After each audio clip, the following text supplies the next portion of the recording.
In danes imamo posebno priložnost, da bomo glede te tematike lahko spremljali predavanje Carlosa Gomeza Camarene. In sicer predavanje ima naslov Lacanove antifilozofske operacije. Carlos je mehiški psihoanalitik, skupaj sva delala v Parizu v bolnišnici v Barbie. Zasebno prakso pa opravlja v Mexico Cityju. Je tudi raziskovalec na Centru za kritično teorijo in raziskave na Iberoameriški univerzi in doktorski aspirant na Univerzi Pariz 7. Carlos se v svojem delu veliko ukvarja z vprašanjem klinične in teoretske rabe matematike in poezije v lakanovski psihoanalizi. Študiral pa je na Harvardu in na Univerzi Birkbeck v Londonu. Trenutno pa sodeluje v prevajalski skupini neprevedljivega slovarja, lapsus, Barbare Cassin. Je pa prav tako prevedel dela nekaterih slovenskih filozofov, ki referirajo na Lacana, recimo Alenko Zupančič, Diodvan in v španščino. In njegovo predavanje se bo osredotočilo na koncept antifilozofije v Lacanovem poznem poučevanju in, kot sem omenila, na njeno rabo v analitični kliniki. In v ospredju pa bodo klinične konsekvence antifilozofske orientacije, ki jih je Lacan razvil na klinični sekciji Univerze Paris 8, kjer je poudaril, da je antifilozofija kot ena od 4 temeljnih vednosti, ampak ne na način, še enkrat, filozofske orientacije. I really appreciate your invitation, Nina, and the invitation from you as a president of the Society of Slovenian Psychoanalysis. Okay. Yeah. And also to this House of Literature. I understand that it's a literature or institution of literature for hosting us this night, this evening. I would like to introduce this. It's between a conference and seminar, and I have 3 objectives today for this conference or a seminar. The first one is to underline the importance of the term antiphilosophy for psychoanalytical practice. And my question is, why is antiphilosophy a key term to read Lacan? Why antiphilosophy is one of the 4 disciplines that Lacan proposed for the experimental center of Vincennes, which is now Paris 8.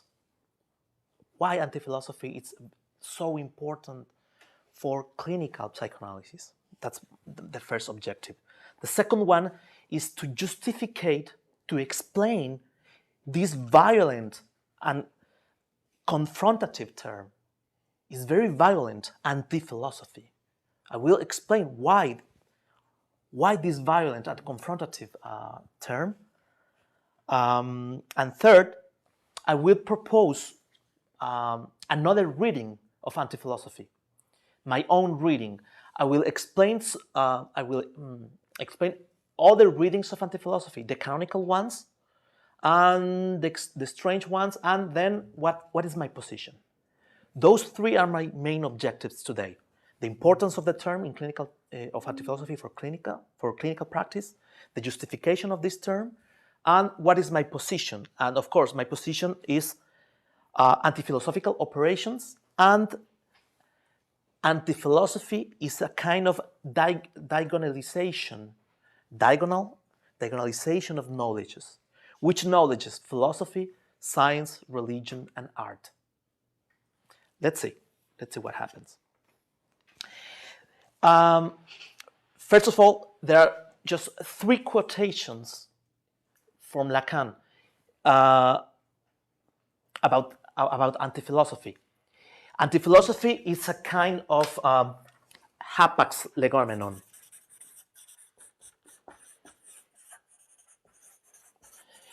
What is that?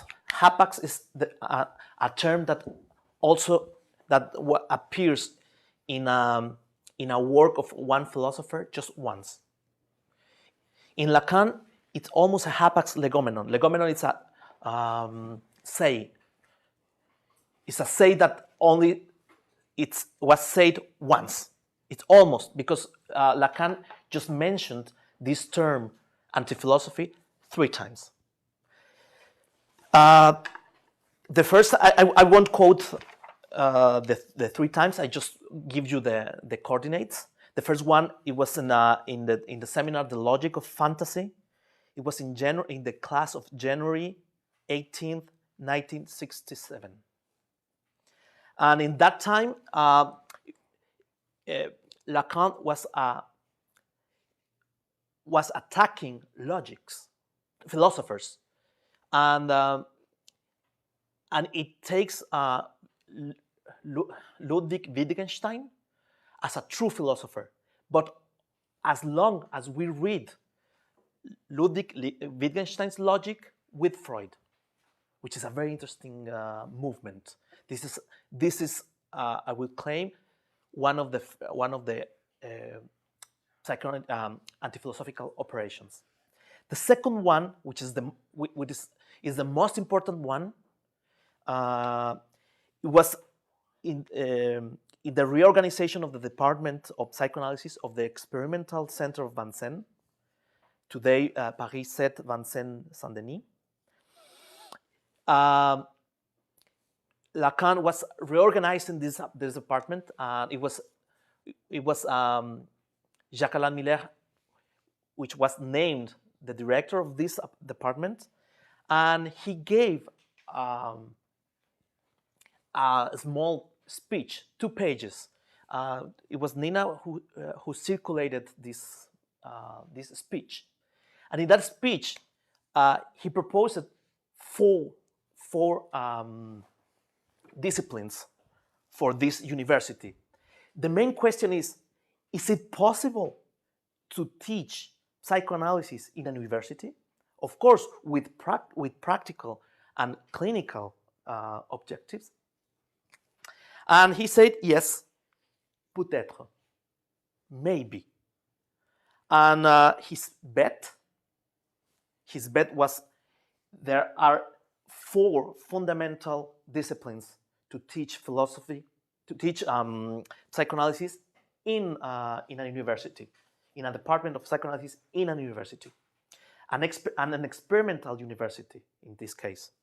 And the first one is linguistics. The second one is logics. The third one is topology. And very strange, the fourth one, it was anti-philosophy. This is what Samo Tomšič calls the antiphilosophical quadrivium. And I would claim that this antiphilosophical quadrivium should be attached to Freud's Universitas Literarum. Freud asked himself the same question. Is it possible to teach psychoanalysis in university? And he said, yes, but these are the disciplines that should be taught, that should be taught. And it was Lacan that said that it was these 4 disciplines. Let's see. That was in November 1974, and it was published in January 1975. And the third one, more strange than the others, it was a response to Althusser. Althusser was annoyed and preoccupied because Lacan was dissolved his psychoanalytical institution, and Lacan responds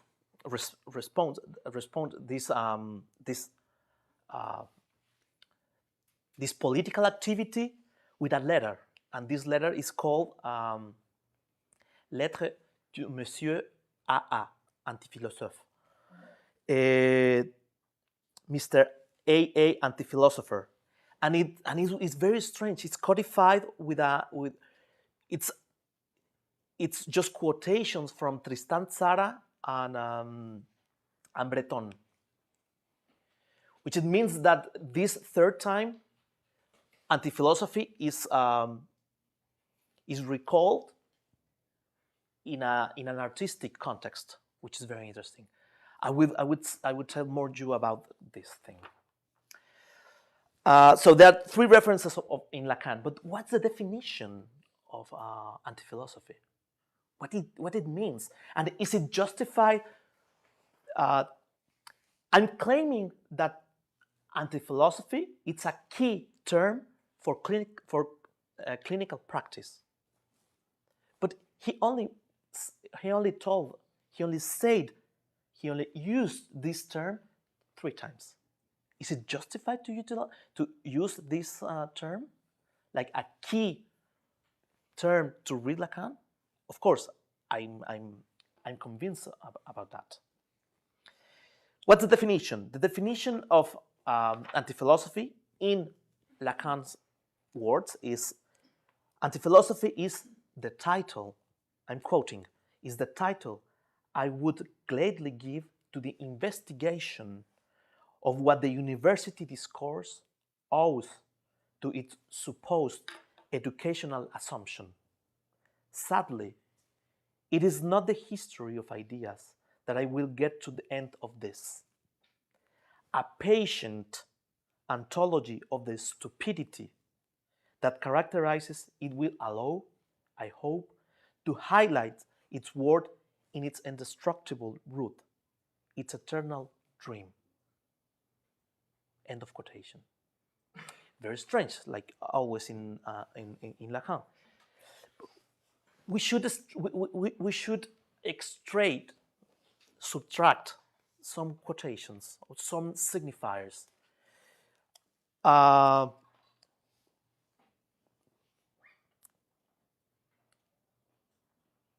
The first one is a patient ontology of the stupidity.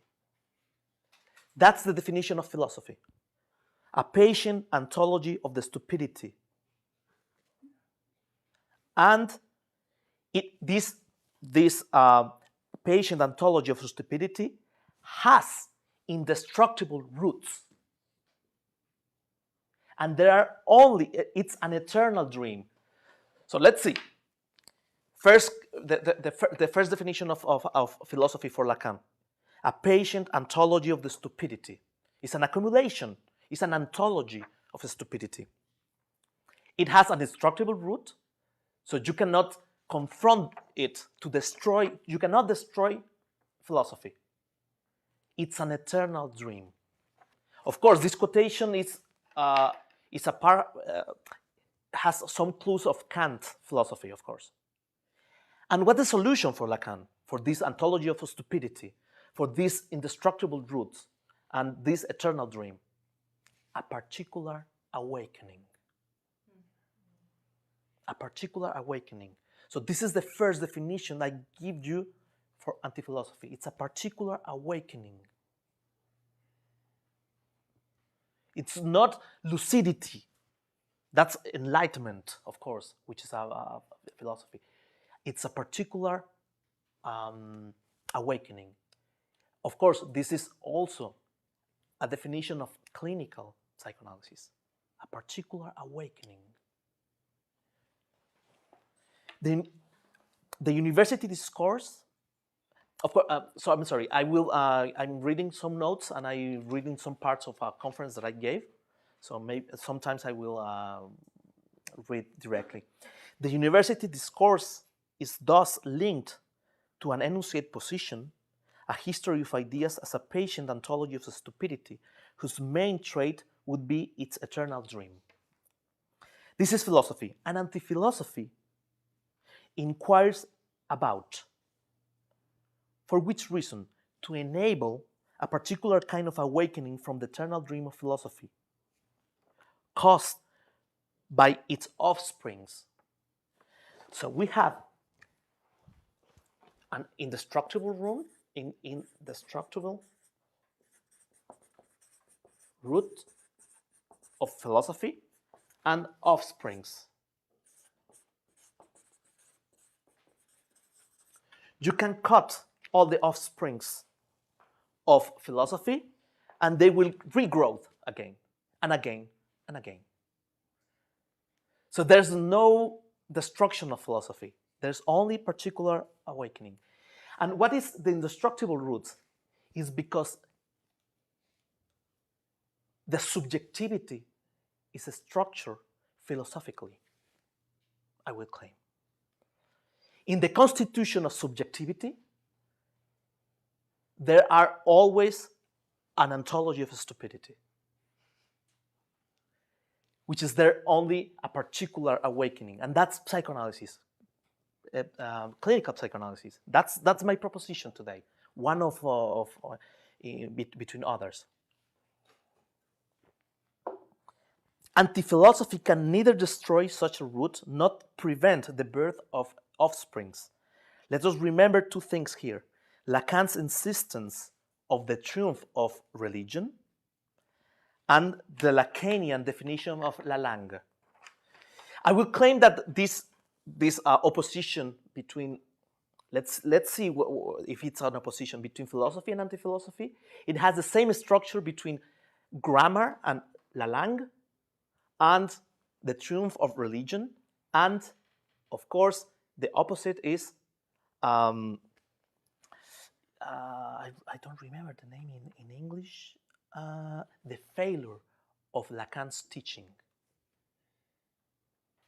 It's very interesting. I would go back in this point. So the definition of Lacan of anti-philosophy is a particular awakening. This is the first definition. The second definition that I would give you is a fragile but potent moment. Of what? Let's see. Let's retain this second definition of anti-philosophy. A fragile but potent moment. An anticipated certainty that has taken place in a given thinker. Let's say a philosopher. There's something in the philosopher that gives that goes longer than he thought. And this anticipated certainty, it's a fragile but potent moment that the psychoanalyst can read either in philosophy, and that's what Lacan did, either in the patient. I have to tell you at this moment, what I'm claiming today also is that if subjectivity is a structure, has an indestructible philosophical root in its structure, then in any analysand we have philosophical fantasies. Every analysand is a little philosopher. Even if they don't know, they repeat and repeat again the same ontology of stupidity of all philosophers. That's my claim. And there's only one particular awakening, psychoanalysis. Let's see what it means. So the justification of this term, anti-philosophy, you can find it. I won't be further in this direction, but I will give you three references in Freud. The first one is one footnote of the Little Hans case. I had to quote this one. This is very interesting. So the first one is in the case Hans. The second one is in 3 essays of a sexual theory, and the fourth one is a conference on cosmology in Weltanschauung. And there's an interesting quotation of Heinrich Heine, a poem that explains that a philosopher is like trying to fill all the holes of the universe. That's the task of the philosopher. It's very interesting. Those are the three references. Why three essays on a sexual theory? Because the infantile fantasies, most of them, they are sublimated, and they are the motor of science and, of course, of philosophy. Let's say in the other way around. It's philosophy, science, religion that is full of infantile childhood fantasies. That's the explanation of Freud. I will quote Freud in this footnote of Hans' case. We can go, I'm quoting, we can go a step further in vindicating little Hans' honor.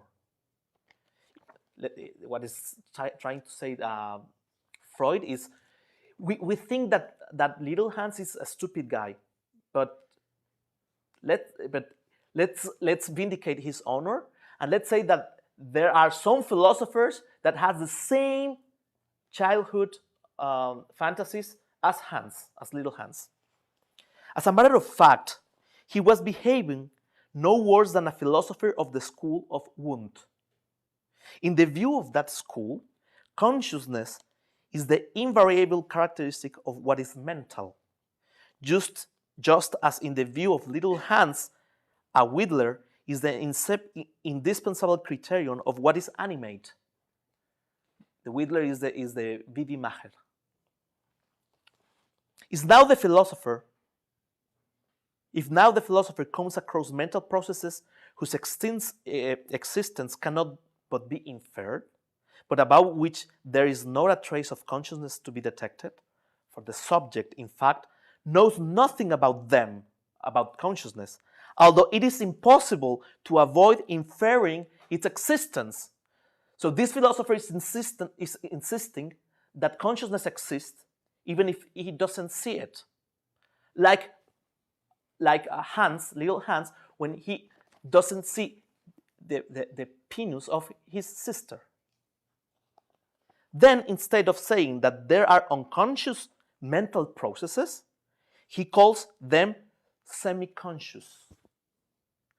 The whittler, the penis, the whittler's still very small, like little Hans said about his sister.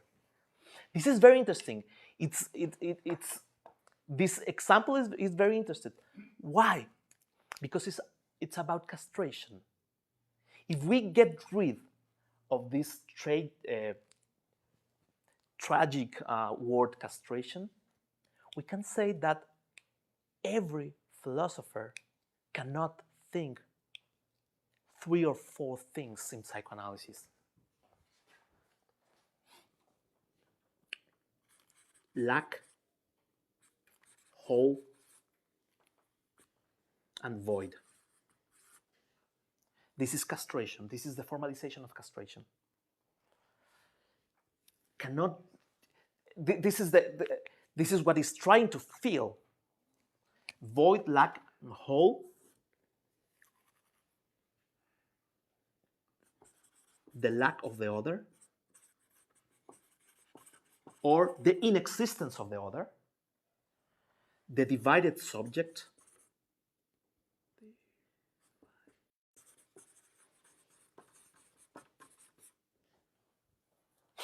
and jouissance.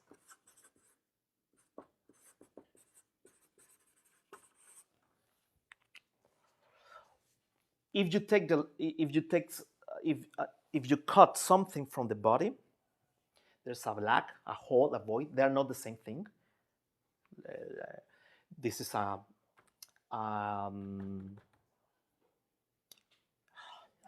mixing languages. The whole is topological. This is théorie des ensembles. Set theory, and lack is arithmetical. But when you cut something from the body, you have the object petit a, and this is the correlation, the jouissance and void and lack on the whole. Okay, what I'm trying to say is, and this is what Badiou reads very, very interesting. For Badiou, the task of the philosopher, if he wants to be a contemporary philosopher, is to take in account what psychoanalysis said about philosophy. So for Badiou, is what is philosophy in the 21st century is to think philosophy with these kind of things. That's the task of contemporary philosophy. Well,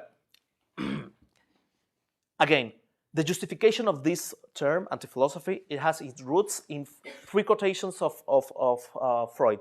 The conference on Weltanschauung, the three essays on sexual theory, and the Hans case. And in Lacan, there are three quotations that I just give you the references.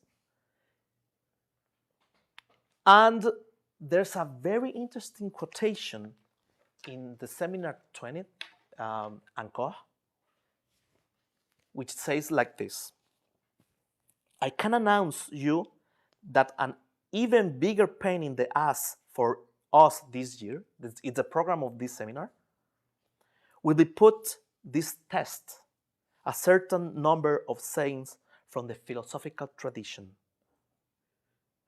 Test, in French, it's mettre à l'épreuve. Épreuve, mise à l'épreuve, was translated by Bruce Fink as acid test. It's to put in, to examine and to put in acid test philosophy. All the sayings of philosophy. Sayings.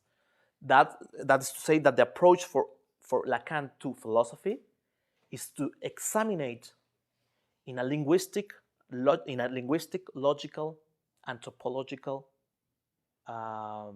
way philosophy. That's why this is the quadrivium. To examine philosophy by all the sayings of philosophy in a linguistic, logical, and topological way.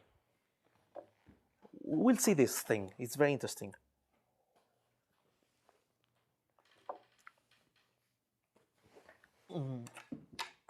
If you have questions, you can interrupt me. That's no problem.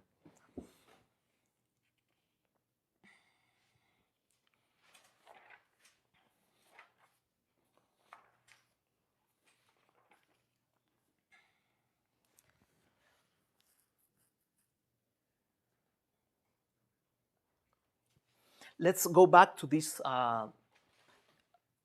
discourse of Lacan of 2 pages. In spite of this brief discourse, it contains the key elements of anti-philosophy.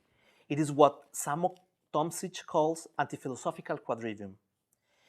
In his lucid reading, Samo Tomšič relates anti-philosophy to a psychoanalytical modernization of science. This modernization is an effect of an epistemological reading of Lacan through the most radical of his time, namely structural linguistics, Marxist economy, and Freudian psychoanalysis. Such modernization has an effect of the inclusion of the subject, the alienation of the other, and the excessive reminder. There are these elements that I was just telling you about. In brief, this modernization is a materialism without homeostasis. This is what claims Samo Tomšič. The anti-philosophical quadrivium proposed by Lacan is in fact a decentralization of 4 instances.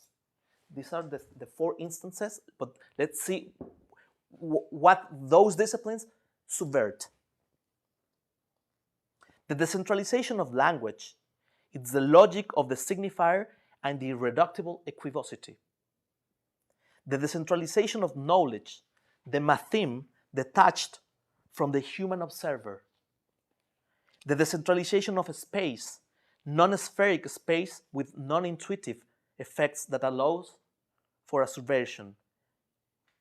And the decentralization of thought, a particular kind of awakening. So there are 4 decentralization these four disciplines. But what is the topology of anti-philosophy? Let's explain this. This is very important.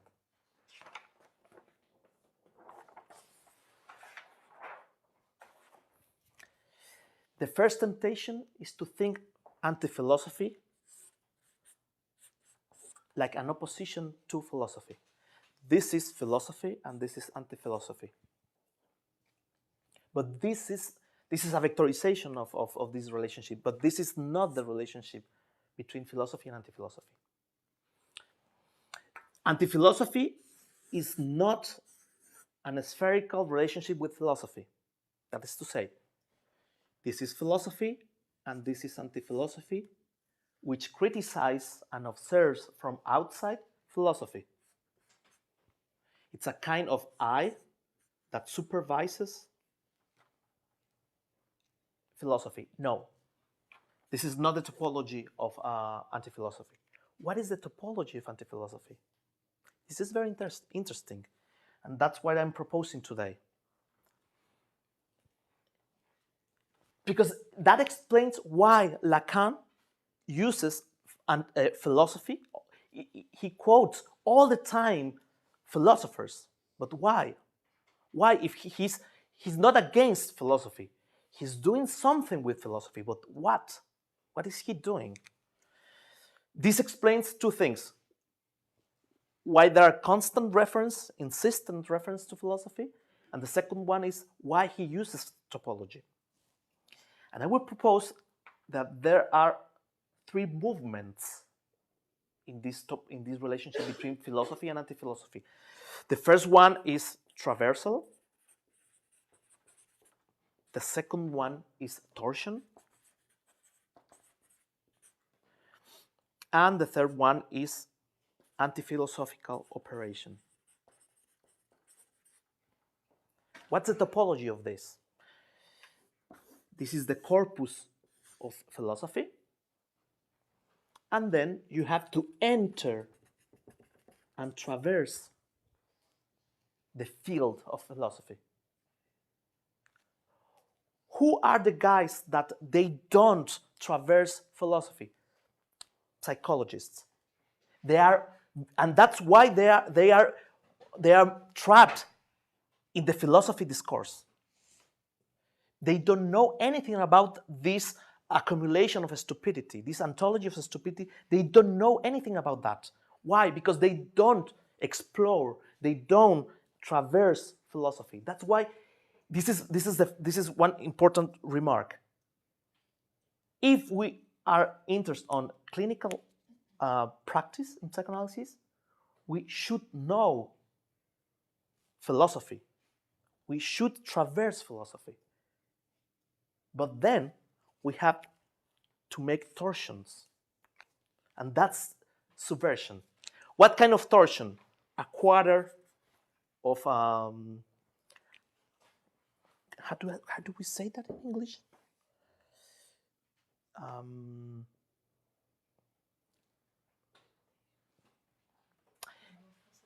Non, mais je ne me rappelle plus en français.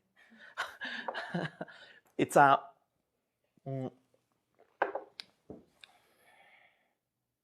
quarter of movement.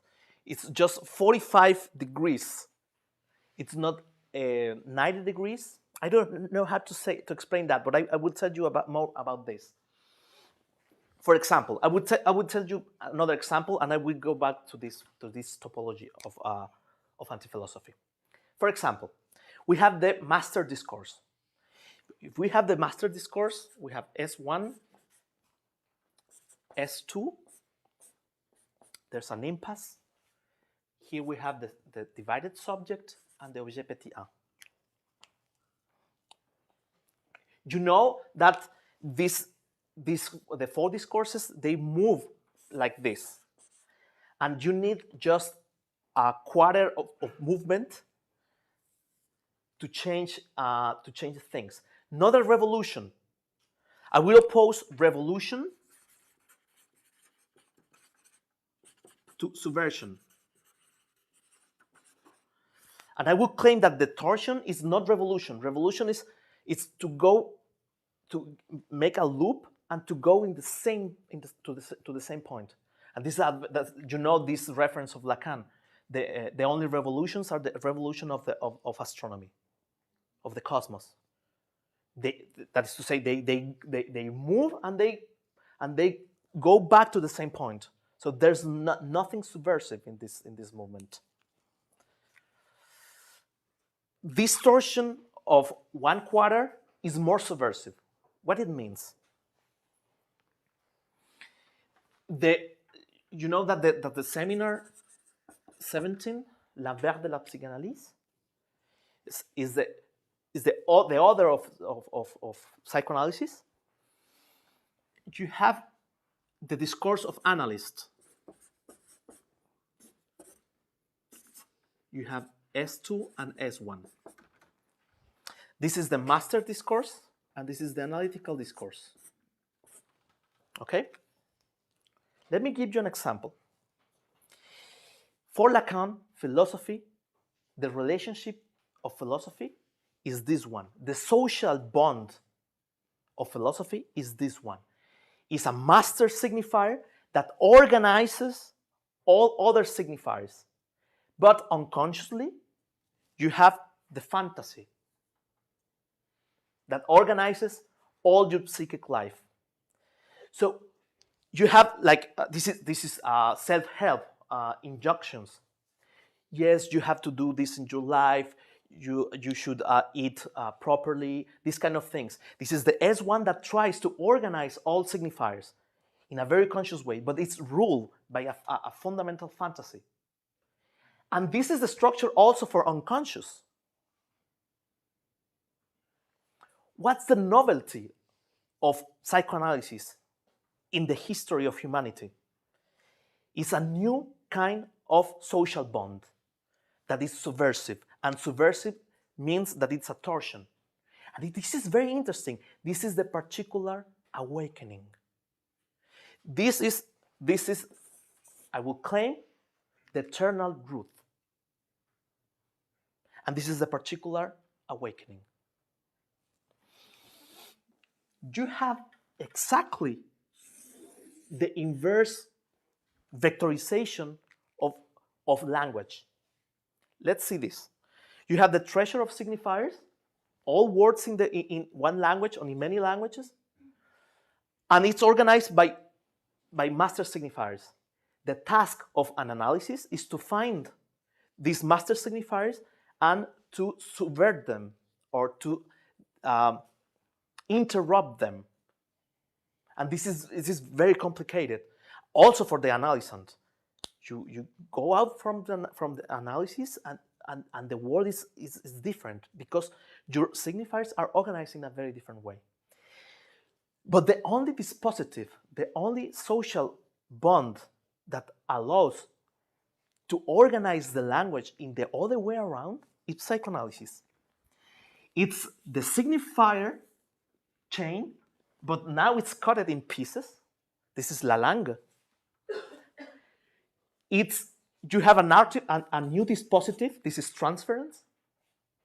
Only in transference you can traverse your own language in a different way, from S2 to S1, and to find new master signifiers, less stupid signifiers. It's a quotation from Lacan.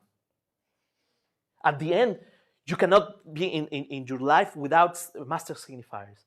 But this master signifier, it comes at the end of an analysis. This is very interesting. Why? Of course, that means that you should traverse something. And this is the different topological relationship between philosophy and anti-philosophy. This is one example, but just one example of the subversive power of psychoanalysis.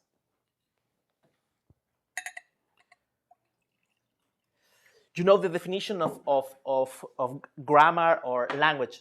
Language it's a set of words, signifiers, and then you have rules. And that's Spanish, that's English, that's French, that's Slovene. But the definition of Lacan, of la langue, it's very, very interesting. You can find that in L'Etourdi. He has amazing definition. He says, one language between others is nothing more than the accumulation of misunderstandings of one language. What it means that? That means that Spanish is not a set of well-constructed words or phrases, but it's the accumulation of mistakes from Latin. And Italian is another kind of accumulation of misunderstandings from Latin. It's the other way around. And that's what I'm claiming. This is the definition of the langue. The accumulation of mistakes, equivocities, errors in your life, in language, allows some organization of language. But normally we think that Spanish, French, Slovenian, it's like an organization of language, which is not true. But which are the practical consequences of this? You know, in French, the equivocities or the mistakes comes from homophony. In Spanish, we don't have this kind of homophony, but we have different kind of errors and mistakes. For example, the negation in Spanish, it's like a very complicated thing. So in my life, for a Mexican, to find something like an equivocity of master signifier comes maybe in the negations and not in the homophony of one word. That means that la langue is the accumulation of the errors or the mistakes from one language, which is very interesting. And you can apply that for any kind of language. For example, the language of family. My family is the accumulation of the equivocities of Mexican language, of course, which is very interesting. What I'm trying to say is this is the topology of anti-philosophy. It is not confrontation. It is not an spheric, or I would say that this is critical relationship. Critical relationship is spherical and it's metalinguistic. But anti-philosophy is this traversal of philosophy and then to make a torsion. This vectorization, it's the same thing. That's why I gave you an example of this relationship between master discourse and analytical discourse. But let me give you more examples, but more specific examples.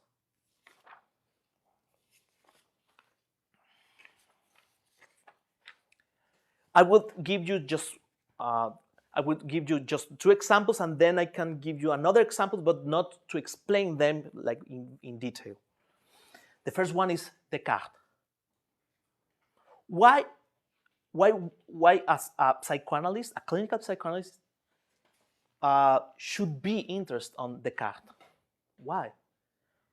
Not to be a philosopher, of course, and for not to be a psychologist.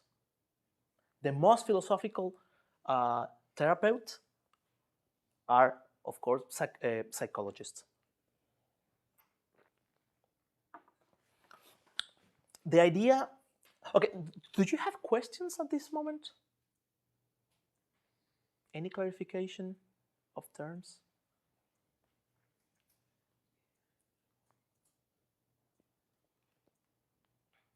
Is it clear? The accent of... Okay. Yes. I have one question, and that is, what is the difference between phenomenology and Lacan's psychoanalysis? many differences. Many differences. I will give you just two differences, just two, but there are many. One difference is, and I will give you, I will quote this quotation. There's a text from Lacan that is called La chose freudienne. La chose freudienne, and in that text he says, psychoanalysis is the science of mirages.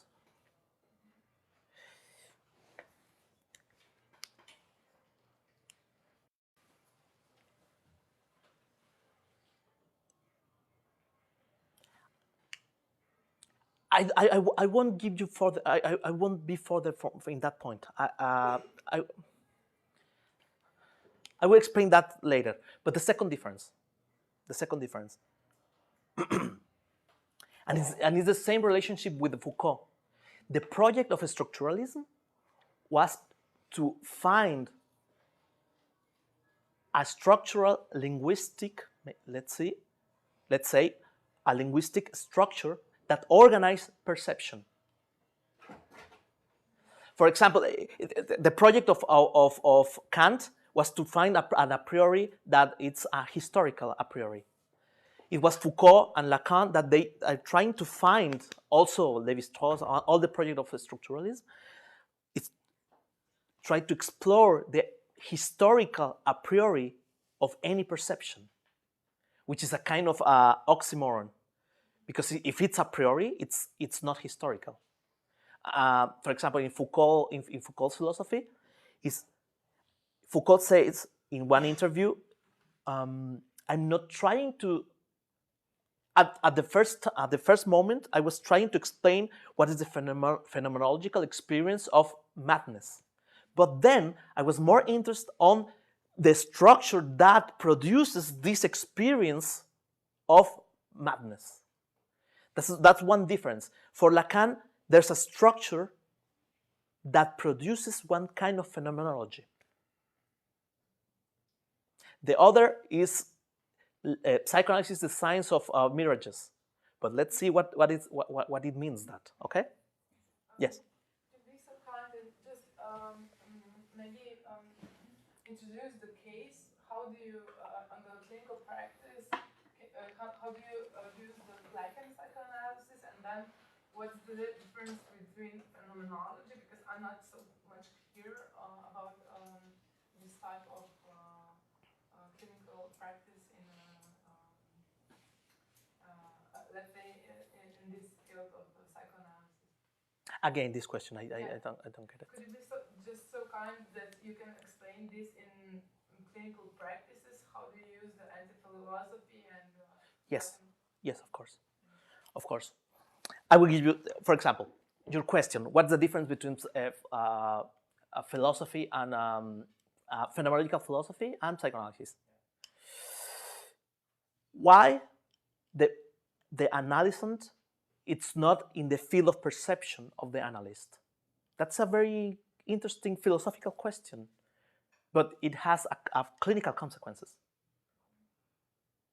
Because the relationship between the patient, the analysant and the analysant, and the analysant and the analysant, the analyst and the analysant, sorry, it's not visual. It's not in the field of perception of visual perception.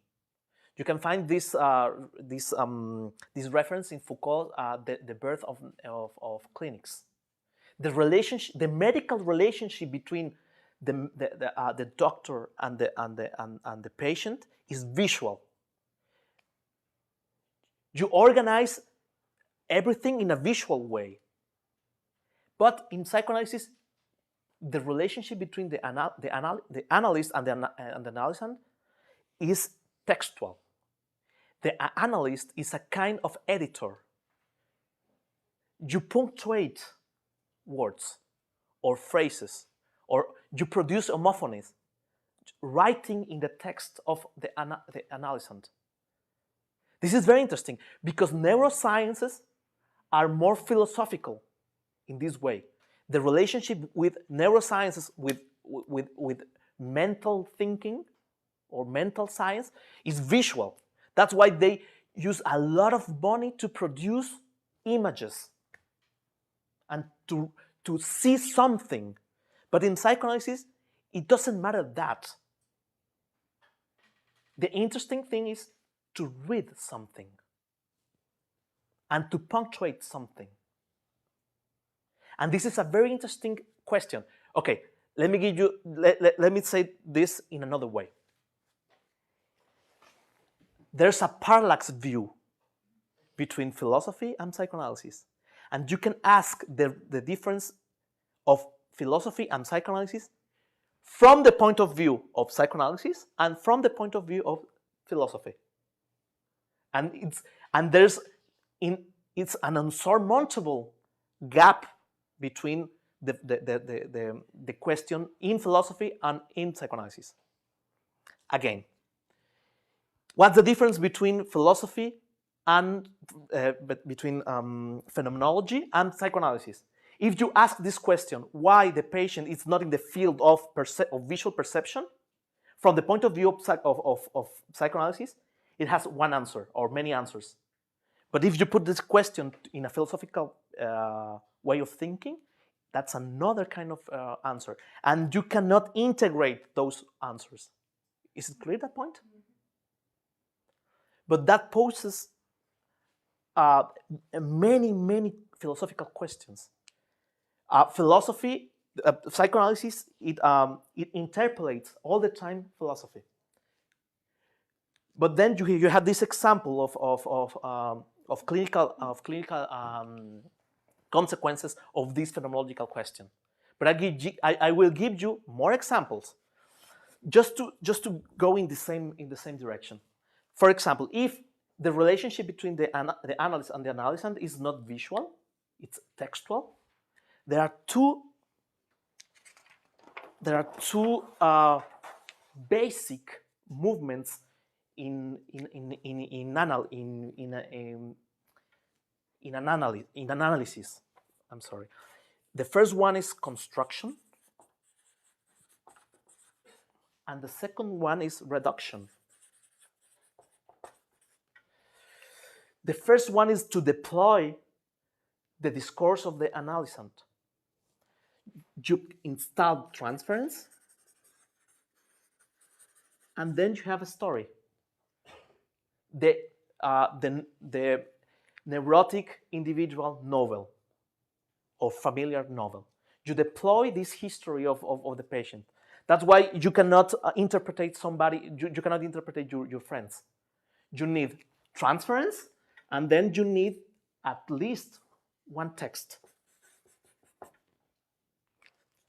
Construction is to deploy this text by means of transference. Why transference? And I will go further in this point. Why transference? Because you have S2, S1, and you have to install transference, which is a non-philosophical love. Okay, then you have like a text, a large text. But then you have to edit and to cut this text. And you subtract some signifiers. Which signifiers? It depends in each case. You punctuate, you make them equivocal. And that's the particular awakening from psychoanalysis.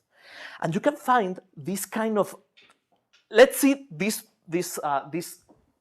two movements in Lacan's reading of philosophy. It's very annoying for philosophers that Lacan just philosophers say, but why this guy, this Lacan, just read 2 or 3 books from Plato, and not all the text of Plato and all the commentaries of Plato, and he dares to say something about Plato. Because for Lacan, it's a very obsessive way of thinking. It's very philosophical, obsessive way of relationship with knowledge to read everything. You have the university discourse, of course. But what he constructs, he has transference with Plato, he constructs a text, and then he makes reductions. And he extracts the master signifiers. And this is the second definition of anti-philosophy. He can read the fragile but potent moment of this, the anticipated certainty of this philosopher. Is it useful for clinical practice? Of course. That's what we do with patients. We don't expect reading all the text of the patient, all dreams, all his childhood text. No. You construct a minimal text with transference, and then you have to make reductions in some signifiers, insistent signifiers or structural signifiers. Let's see. For example, you have a structure, and the structure will fail in 2 points. In the point of genealogy and in the point of sexuality.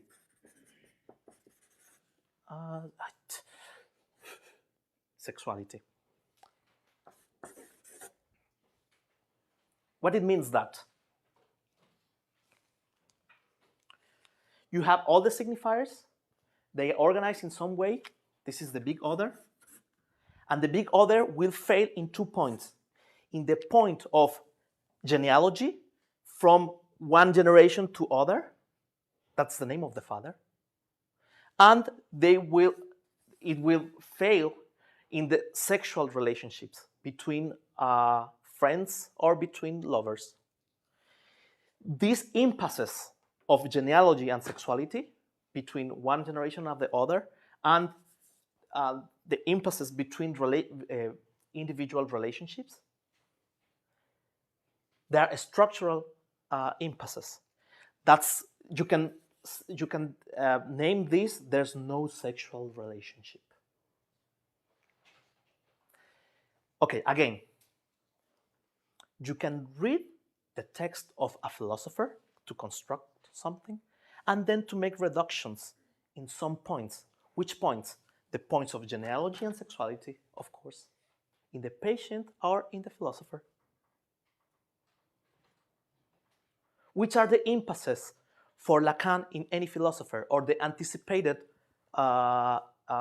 certainties? Divided subject, jouissance, the lack of the other, or castration. There you go. Is it clear at this point? May I ask something? Yes. Do you think that the transference between a philosophical text or text and between analyst and analysm are they defined the same? Is it the same transference here? Which one? I'm thinking there could be a big difference in a transference between how did Lacan make a transference to Plato's text? Is the sujet supposed savoir? Is the subject supposed to know? It's the same that happens with James Joyce. I'm supposing that the other has something that I don't know, and with this illusion, and that's the point with phenomenology, there's a fundamental illusion that works. But it goes in the other direction, right? Which direction? From the countertransference? Yes, it's the countertransference in this case, not transference. Of course, I'm not claiming that the transference that Lacan has to Plato, it is exactly the same as in a practical terms, no, but in a structural terms, they are the same. They are the same, of course. In practical terms, Plato doesn't answer anything, or they don't make any silence, you know? Yes. But there's a fundamental illusion in a subject supposed to know. There's a fundamental illusion, and that's the other difference between psychoanalysis and phenomenology. Phenomenons, and this is a very clinical matter. What's the place of misunderstandings, illusions, lies, falsity in clinical psychoanalysis? It's very interesting. I will give you more examples about that. Okay, let me give you a very, very particular examples of anti-philosophical operations in Lacan. Yes. The idea that Descartes founds modern philosophy by introducing the subject is very well known. It's the first time that a philosopher introduces one term, subject. The anti-philosophical operation is that of unbinding knowledge from all kind of empirical proof, so as to place reason in its core. The Cartesian subject is known to void the subject of any substance, but this gesture is no longer radical. This no longer radical is, of course, Descartes. He saw something, this fragile and potent moment, but then he was frightened of this moment. And he introduced God, or he introduces the I, like an ego. And it is in this point, it's exactly in this point, when Lacan, he reads this fragile moment, and he uses Freud to radicalize this moment. And this moment could be opened up by linguistics, logics, or topology. And that is the anti-philosophical operation. I give you one example. I think, therefore I am. The only thing that Lacan made was one comma. And then you have the divided subject.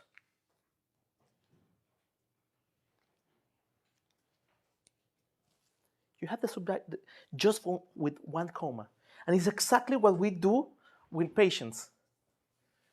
We just put one comma, one silence, or one equivocity between the sayings of the analysand, and then you open up another text. And you radicalize this fragile moment. It's very interesting, very, very interesting. The Cartesian subject is known to void the subject of any substance, but this gesture is no longer radical, which is why the philosophical temptation of founding reason in a substantial I persists. Lacan, for his part, reads there's a triple irredeemable scission between knowledge and truth, between the subject of enunciation and the subject and the enounced subject, between being and thinking. Descartes himself could not see it. His gesture surpassed and transcended him. This is very interesting because there's another reading of this mathem. This mathem is also the difference between the big other and the incarnation of the big other, is also the difference between knowledge and truth, between the subject of enunciation and the subject of and the enunciated subject, and so on, which is very interesting. In the face of the doubt of being, will fall into philosophical strategies. Let's see, because this is a philosophical interpretation, an anti-philosophical operation. We are not definitively, and this is our tragedy. But there are two ways to cope with this instability of existence, let's say. There are two philosophical strategies which has clinical consequences. What it means, clinical consequences? All your patients will have the same two strategies.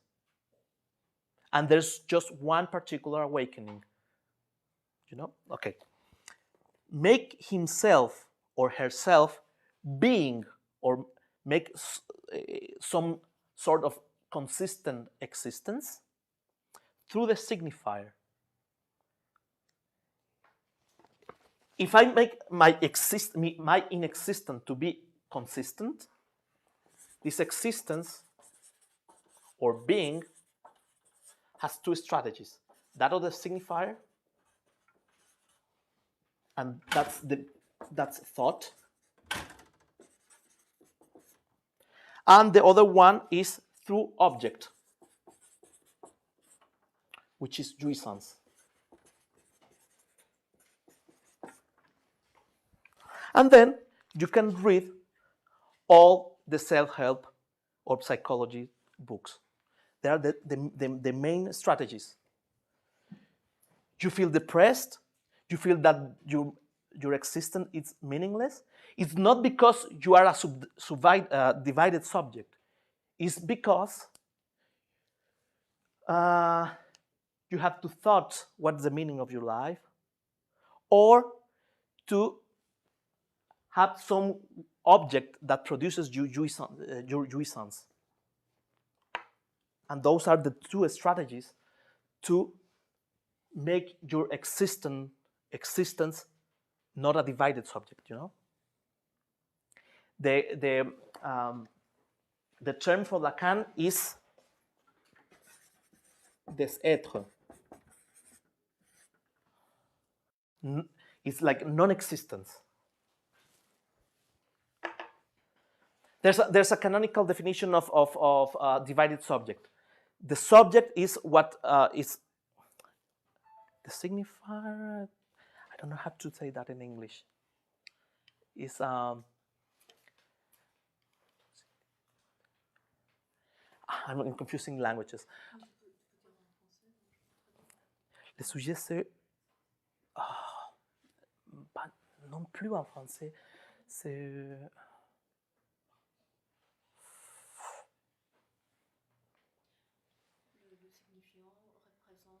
exactement. Označevalec zastopa subjekta za drugi označevalec. Exactly.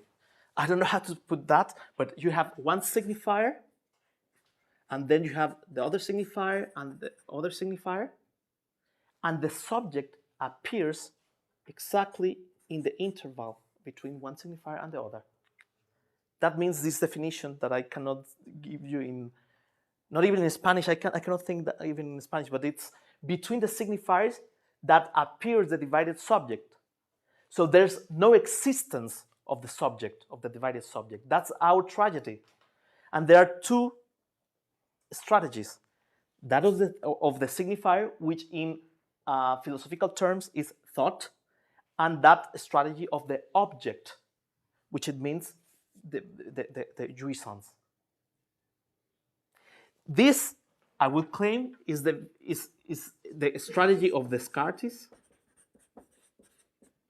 and this is the view of Pascal,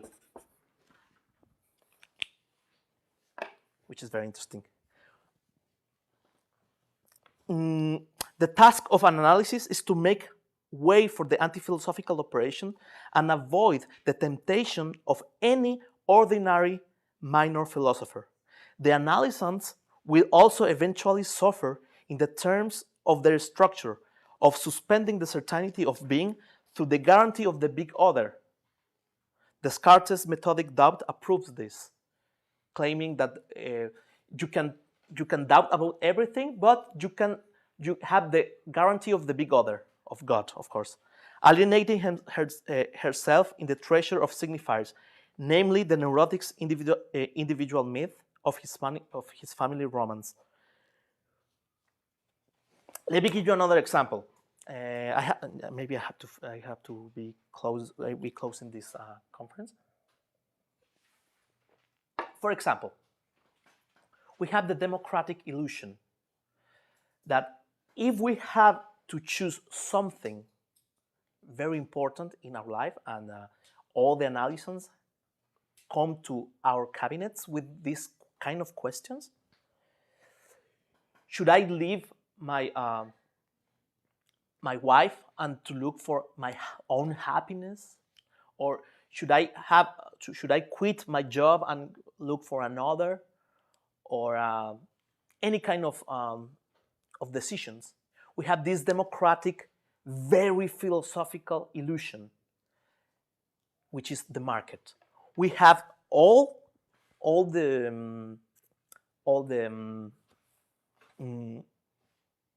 alternatives already given, and you only have to evaluate and to choose the product or the choice, which is very, very philosophical illusion. But you can find in a very abstract way in many philosophers, even the most refined philosophers. Of course, we have this illusion with patience. But Lacan was reading Pascal, the bed of Pascal, and he reads Pascal in a very anti-philosophical way. He introduces himself in the text of Pascal. He finds this fragile but potent moment, and he said, but the bet of Pascal is like crazy. You can bet to believe in God or not. If you believe in God or not, there's a bet of an eternity of pleasures. But if you lose, you lose just all the most important thing in your life, which is your life. Why to bet that? And these kind of questions. But Lacan was very suspicious, and he finds this particular fragile and potent moment. The only condition to bet if we believe in God or not, which is a very philosophical question, is you bet only if you know that you already lost something. And he put the accent in lost something. What it means that? It's the reversal of democratic choice. You will choose not between two things that are already given, but you will choose between what to lose,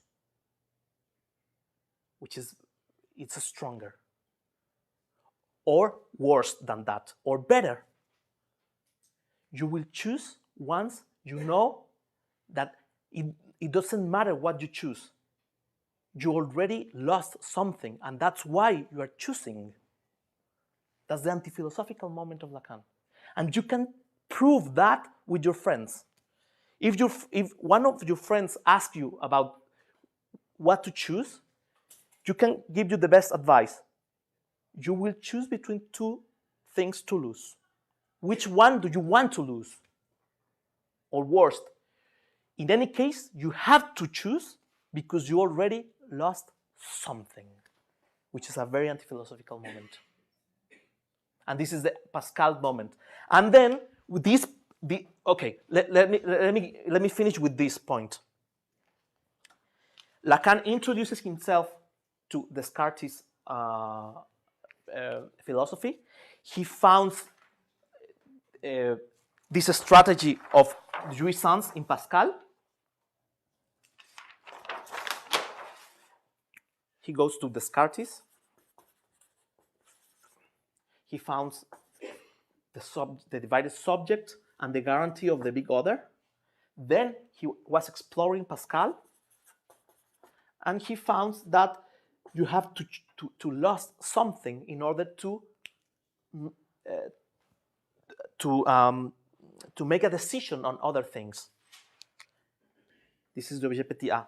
And then he found that there's an there's a political economy in psychic life. And he goes exactly with Marx. In order to recuperate this objet petit a, you introduce yourself in the dialectic of jouissance. And you should be interested on plus de jouissance or the Marxist economy, because this is more interesting than the logic of signifier. Lacan was interested on Marx's political economy because that gives you the political economy of the drive. I can give you many examples in clinical examples, but also philosophical examples on if you want to recuperate something that you lost, that is toxicomany. Trying to recuperate something is the logic of somebody that lost all his money in a casino, for example. And you can find this crazy logic in Marx. That's why it's very interesting to read philosophy. Well, I have to finish.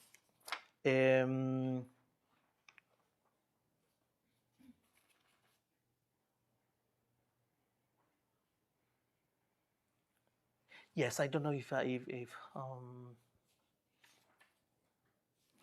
have examples from Socrates, the subversion of love, from Aristotle, the subversion of logics, and the subversion of fictions in Bentham, and the subversion of law in Kant. But I won't give you more examples of this.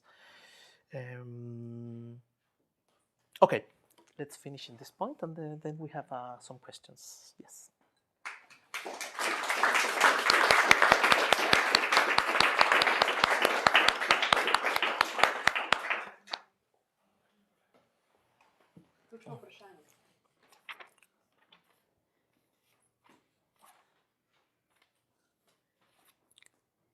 May I return to this transference of consciousness? I'm really sorry, it's probably a really stupid question, but I think I'm missing something extremely basic here. Mm-hmm. So,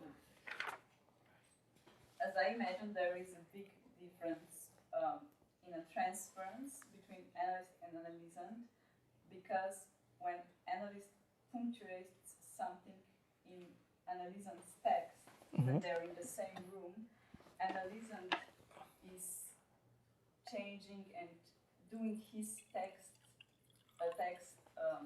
he's speaking, continues to speak in his own way. Analyst doesn't speak for him. He doesn't answer anything. He punctuates, right? Yeah, right. Okay. But when you read a text from a dead person, like Plato, okay, he can't answer you back. So when you analyze that text, you kind of you continue for him in the analysis. So this is a big difference in the form of transference that forms. Okay. Yes, it's true. We can make this difference between unconscious, transferential unconscious, and real unconscious. The transferential unconscious, it's homologous to this process of construction. Okay, and it doesn't matter if the analyst answers or not.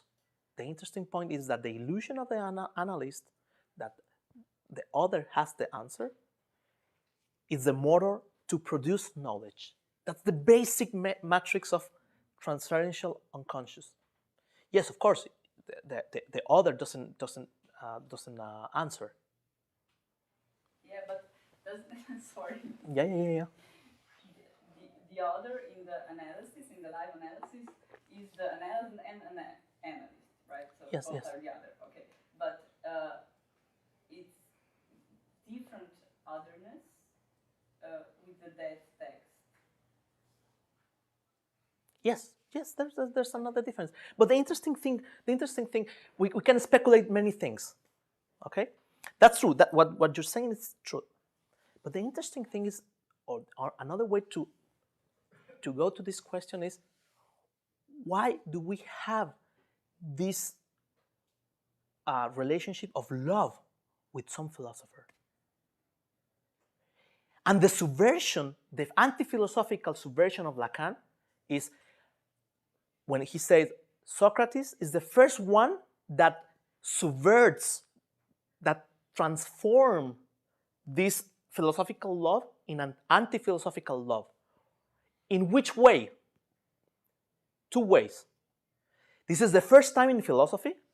It's very interesting because it's the foundation of philosophy, has an anti-philosophical movement. The first anti-philosophical movement is, and this is crazy for philosophy, this is madness for philosophy. You cannot create something from words. That's sophist. That's sophistry.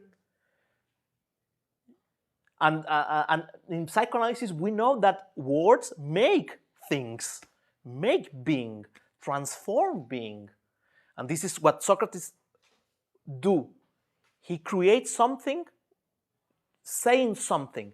And the second movement, anti-philosophical movement, that Lacan reads in Socrates is that the only way to,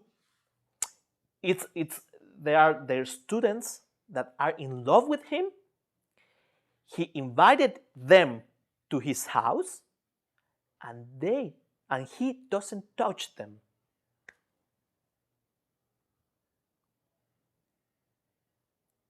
And he produces something out of philosophical love, and this is an anti-philosophical movement. What's the point of not to touch the students? He doesn't satisfy his demand of love. If not, the student will give up in his desire of knowledge. You know, that's very important in Lacan's psychoanalysis.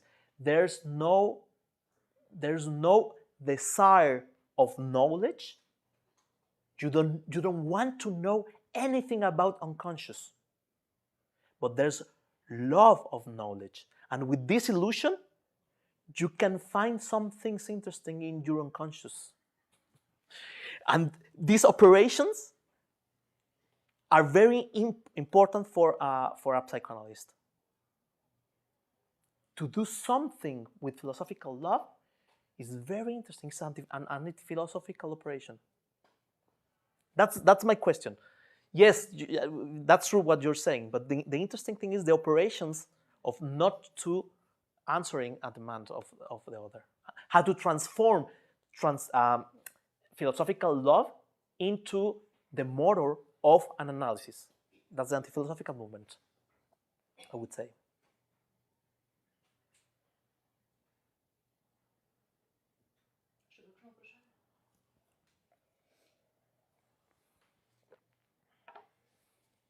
Carlos, let's talk a little bit about Aristotle's version of logics. As we know, we all think within Aristotle's thought. Yes.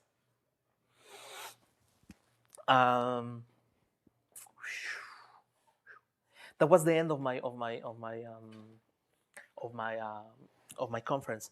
Yes, what I'm claiming today is that this reading of Bentham, Socrates, Descartes, Pascal, Marx, there are structural impasses. That means an universal, and that's a logic operator. You can find that in any analysand. You can find the Kant's philosophical thinking of law. You can find the alibi of ego in Descartes. That is to say, you can find every philosophical illusion in any analysand. Bentham's illusion, Pascal's illusion, Marx's illusion. But at the same time, you can find an anti-philosophical possibility in any analysand. That's exactly what I'm trying to say today, okay? But this is an universal approach. So when I was telling you that Lacan reads Descartes with Freud, he opened up something. He always do that. Sometimes he uses Melanie Klein, and he finds something in Melanie Klein, very philosophical, but also an anti-philosophical movement, and he uses mathematics, or maybe Hegel, to open up something that is anticipated certainty in Melanie Klein. So when he was reading Aristotle, he found that there are a gap, a minimal gap between universal, particular, something like that. And he found the logic of not all. With Frege, Cantor, Peirce. He's a huge machine to open up a minimal gap in Aristotle that it was not perceived between 24 centuries. And he opened up that thing for clinical matters. It's very complicated to explain here, but you can find a very interesting book from Guy Legouffet. It's about the not all. And you can find the whole history of this subversion of Aristotle's logics.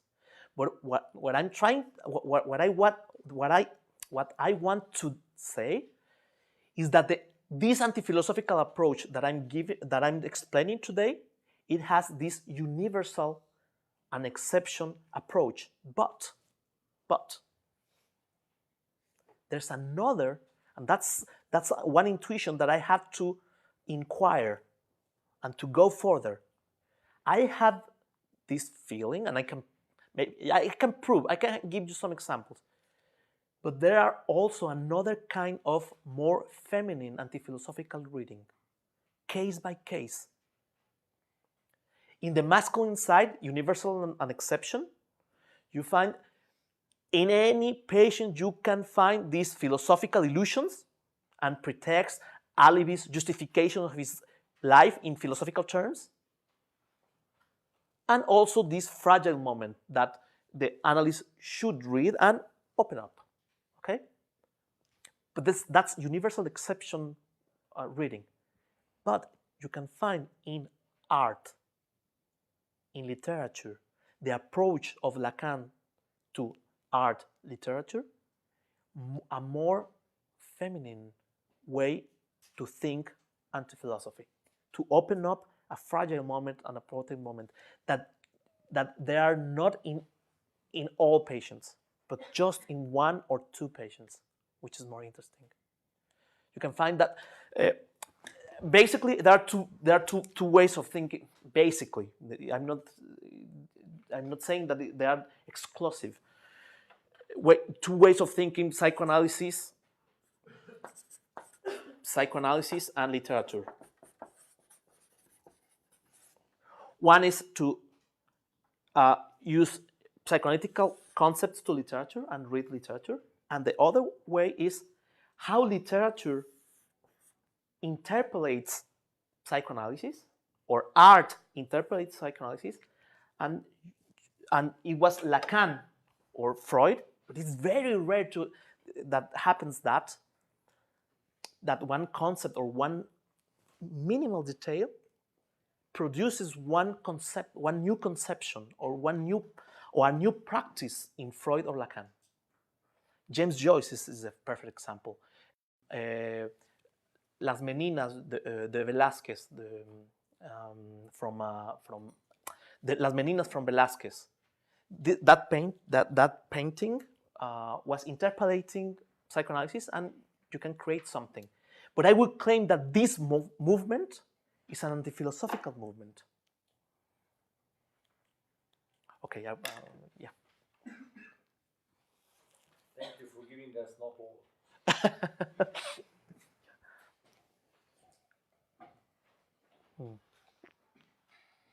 Še kakšno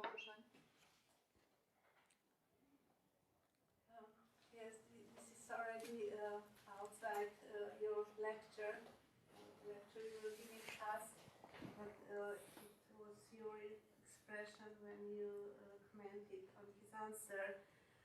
How do you conceptualize two notions? You use the word feminine and masculine.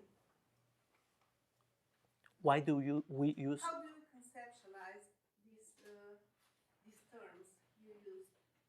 Masculine and feminine? Yes. In Lacan's terms, you have to. In Lacan's thinking, it's a minimalistic thinking. You expulse any content, so it's just a minimal logic. That's why set theory is very, very useful, and it's the movement of reduction. So, masculine and feminine, they are positions, logical positions. It's logical positions. Any content. You don't have any content. And I have another idea apropos this thing.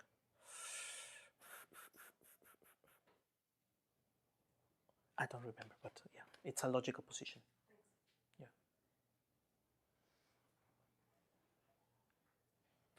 Yes, I remember this commentary. Just very, very, very. For Lacan, it's very important. I will give you another example of anti-philosophical reading with linguistics. For Lacan, it was very important to decentrate masculine and feminine side. And normally, the Freud link with feminine and masculine was it has the phallus or it doesn't have the phallus, even if it was logical. But for Lacan, he makes another step further. And this step further is to decentrate the phallus, not in terms of having or not having. And he produces in another field with linguistics. He introduces a new verb. It's not having or not having, but being and having. Super interesting. The feminine position, it doesn't matter what kind of body you have. It's a logical position. The masculine side is having or not having the phallus. And feminine logical position is being the phallus, not having the phallus, but being the phallus. And he makes another anti-philosophical operation. This is one anti-philosophical operation. He introduces it into the field of philosophy.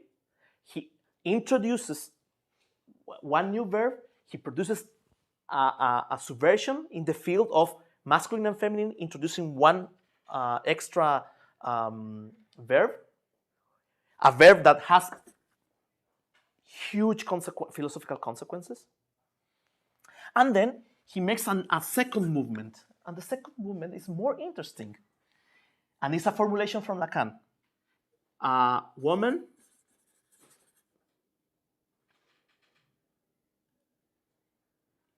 is. I'm trying to thinking. No es sin tenerlo. La mujer no es sin tenerlo.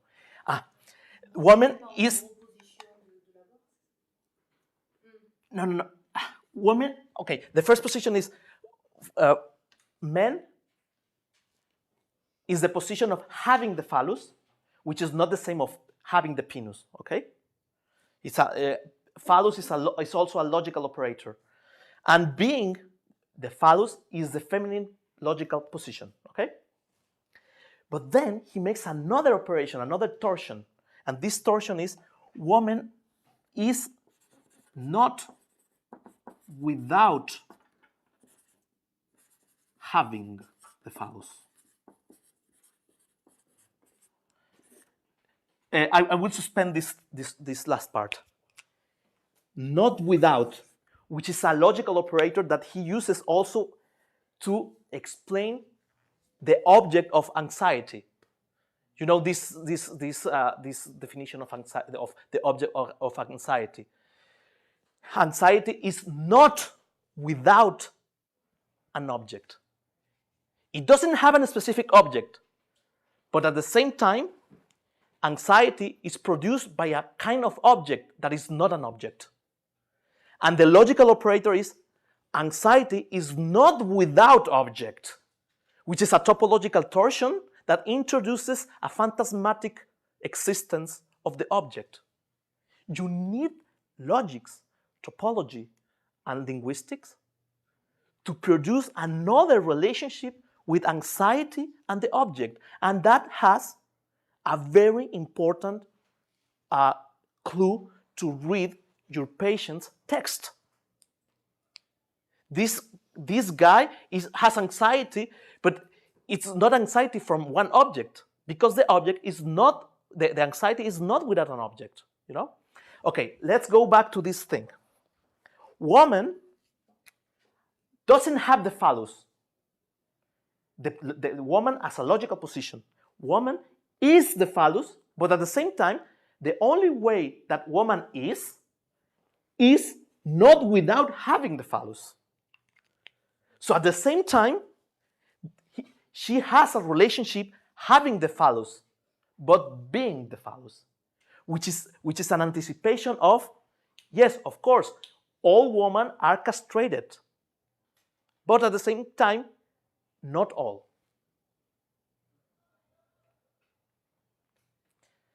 Then you have 4 moments, just to conclude.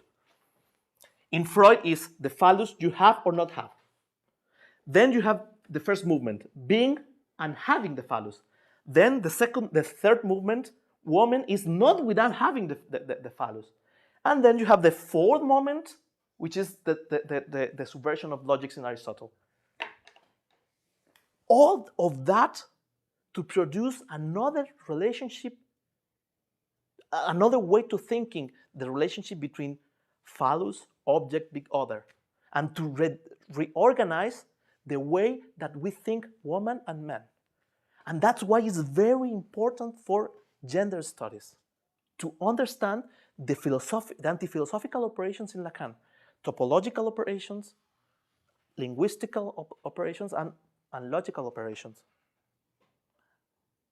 It's not what was Lacan claiming with the 4 disciplines for the university, logics, topology, linguistics, and anti-philosophy? Yes. That's my proposition today. You can find the way that Lacan uses these 3 disciplines to make an anti-philosophical operation in any philosopher. That's the key today. Yeah. And it's not the other way around, let's say.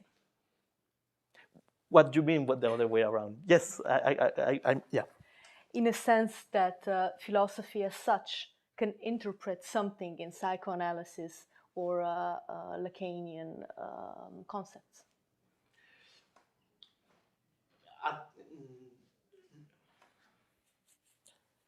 Of course not. Of course not. But we need to read the philosophy and to understand what kind of movements Lacan made to philosophy, and then maybe we can read in arts or in philosophy an anti-philosophical movements and produce something new. Maybe. Yeah.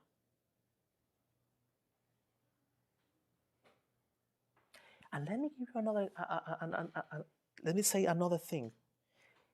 Every anti-philosophical movement, you need courage. How do we say that? Courage. You can find that in any anti-philosophical movement. Now I see anti-philosophical movements in any, but in Freud, you can see the position of Freud. 2 examples in Freud. Breuer was told by his patient, I'm pregnant, and he ran. He has not courage. And it was Freud who he has courage to inquire what's happening there. And he creates transference out of this point. And then he was asking himself, that's the second example, Freud was asking himself, is it true that any of my patients are seduced by his parents? Because my parents, and this is the moment of courage, because my parents, they touch me also with an erotic pleasure. I had to confess that, and this is the courage moment. And he said, then any of us are touched with in erotical way by parents, and we're not neurotic. So he produced another theory that is not seduction theory. And I would claim that in any anti-philosophical movement, there's something that it's not of the order of thinking. It's an act. And anti-philosophical operation is an act. That an act in psychoanalysis has a juridical dimension. Once you sign something, nothing is the same. Once you have a sexual act, nothing is the same. Once you have acting out, nothing is the same. That's why any analyst must sanctionate, accept any act manqué. Spodletelo dejanje. But the thing is, let me finish with this. The thing is, why psychoanalysis is not a philosophy, even if it needs philosophy. Or let me formulate this. Psychoanalysis is not without philosophy, but it's not philosophy. Why it needs philosophy? Because it has to to awakening in a particular way of these philosophical illusions. And it's better to be warned by these philosophical illusions. But at the same time, it's not philosophy because philosophy is just thinking and not acting.